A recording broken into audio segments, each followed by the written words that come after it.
So that completes the flushing process for cleaning the fresh milk module.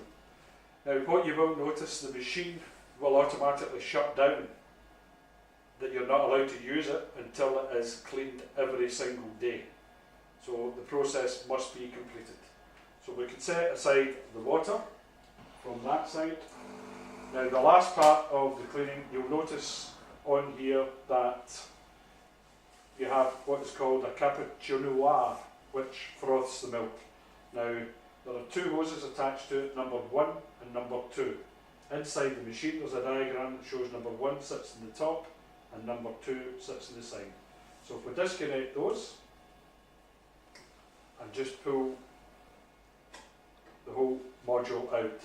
Now the machine comes with 2 of those, so you can see here that I have it in 4 parts that get steeped overnight in a bit of cold water with the solution, and then when you come in the morning you just clean with cold water to rinse out the cleaning fluid and what have you.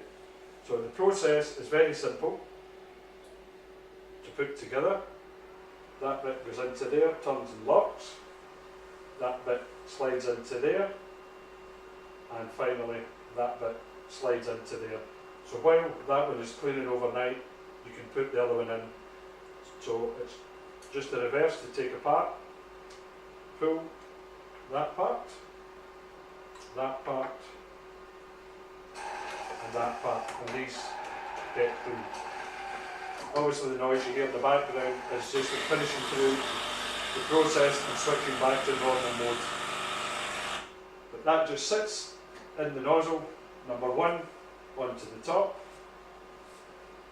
and number 2 onto the side. We then lift the lid down, take the orange key out, place it back in there, lock the door, and that is us ready for operation for the day.